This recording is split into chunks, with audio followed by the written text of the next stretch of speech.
बिस्मिल्लाहिर्रहमानिर्रहीम। शुरू करता हूँ अल्लाह के पाक नाम से जो बहुत बड़ा मेहरबान नहायत रहने वाला है। अस्सलाम वालेकुम नाजरीन और सामीन।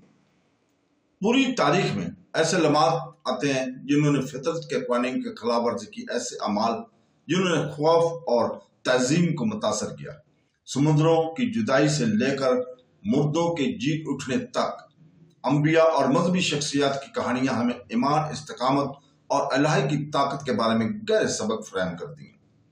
दुनिया के हर कोने में ये मुकद्दस वाक़यात हमें याद दिलाते हैं कि इलाही सिर्फ एक तस्वर नहीं है बल्कि एक फ़ाल क़ुव्वत है जो हमारी जिंदगियों को तश्कील देती है, अक्सर ऐसे तरीकों से जिन्हें अल्फाज मुकम्मल तौर पर बयान नहीं कर सकते। इन मौजज़ाती लम्हात के सफ़र में हमारे साथ शामिल रहें और इन वाक़यात को जाने जो आज तक लाखों और अरबों लोगों की हौसला अफजाई और रहनुमाई करते चले आ रहे हैं। आज हम आपके सामने मुझे एक ऐसे मुझे का जिक्र कर रहे हैं जो दिल को छू लेगा, इस मौजू पर कि क्या आदम अलैहिस्सलाम के बेटा काबिल काफिर है या सिर्फ एक गुनाहगार मोमिन। तो दोस्तों, अल्लाह ताला ने काबिल पर लानत भेजी कि वो लोगों को गुमराह करे। क्या काबिल काफिर है या सिर्फ एक गुनाहगार मोमिन? मुहक्किकीन के नताइज के मुताबिक इस मसले से मुतल्लिक मालूमात की तस्दीक नहीं हो सकी है। पहली बात तो यह है कि ना तो कुरान की आयत और ना ही हदीस में काबिल के काफिर या सिर्फ एक गुनाहगार मोमिन के बारे में कोई मालूमात मौजूद है। इसके लिए इस मसले की तकरीबन तमाम खबरें कम साइंसी अहमियत की हाजमल है और इस रियलिटीज पर मुबनी है जिनको ना तो तस्दीक की जा सकती है और ना ही तरदीद। ताहम मालूमात में कुछ तजादात जरूर हैं। मुख्तलिफ तावीलें हैं कि काबिल पर अल्लाह की और इसके बाप आदम की या जमीन के या इस पर मौजूद किसी मखलूक की लानत थी। लिहाजा हम कह सकते हैं कि हमें सवाल में मालूमात का कोई सही जरिया नहीं मिल सका। बाद उलमा के नजदीक काबिल काफिर है, दूसरों के मुताबिक वो गुनाहगार है। सूरा अल मैदा की आयत नंबर 27 की तफसीर मावरीदी में इब्ने उमर रज़ी अल्लाह ताला से रिवायत है कि रसूल पाक सल्लल्लाहु अलैहि वसल्लम ने फरमाया, 3 आदमी की तौबा कबूल नहीं होगी। अबलीस कुफर का सरदार, काबिल हबील का कातल और कातल जो एक नबी को कत्ल करता है। तो दोस्तों, अल्लाह ही आदम के 2 बेटों की हकीकत सुनो और देखो। इनमें से हर एक ने अल्लाह के लिए कुर्बानी पेश की। एक की तरफ से कबूल हुई लेकिन दूसरे की तरफ से नहीं हुई।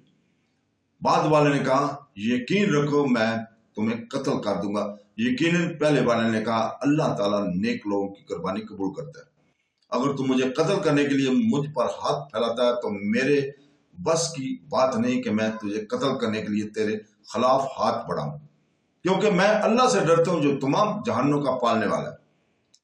तो दोस्तों, उन्होंने कहा कि मेरे लिए मेरा इरादा है कि तुम अपने गुनाह को अपने ऊपर भी खींच लो, क्योंकि तुम जहन्नम के साथियों में से हो गए और ये जालिमों का बदला है।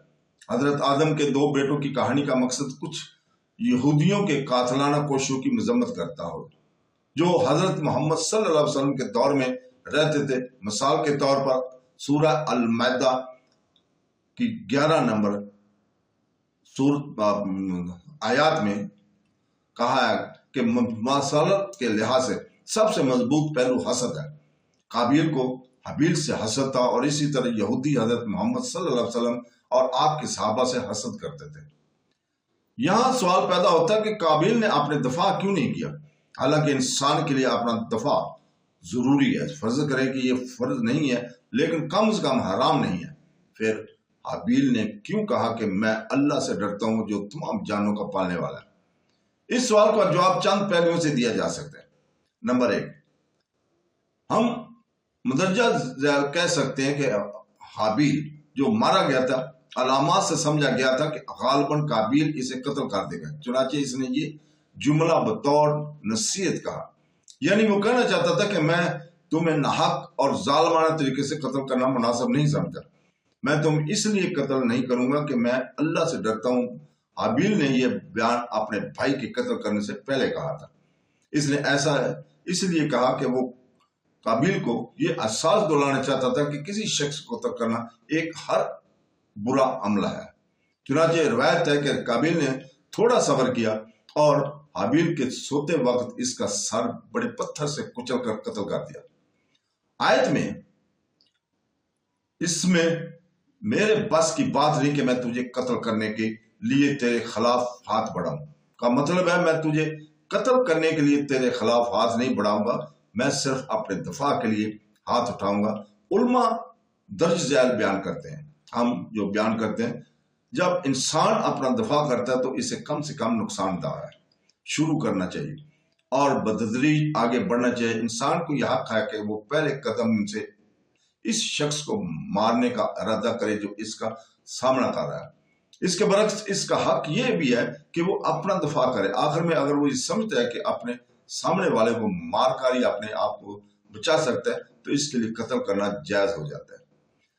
नंबर 3, बाज़ उलमा ने फरमाया कि जिस शख्स को कत्ल करना मकसूद हो इसके लिए जायज है कि वो कातिल की ख्वाहिश के सामने हथियार डाल दे। हकीकत यह है कि हजरत उस्मान रजी अल्लाह ताला अन्हु ने ऐसा ही किया था।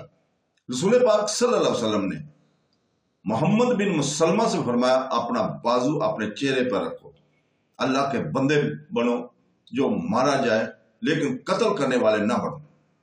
यह कि किसी शख्स के लिए अपना दफा करना और फर्ज है, ये एक ऐसा हुक्म है जो शरीयत के बदलने पर बदल गया है। मुजाहिद ने कहा कि इस वक्त अपना दफा जायज नहीं है। तो दोस्तों, इसके साथ ही हम इजाजत चाहते हैं। कल तक के लिए अल्लाह हाफ़िज़।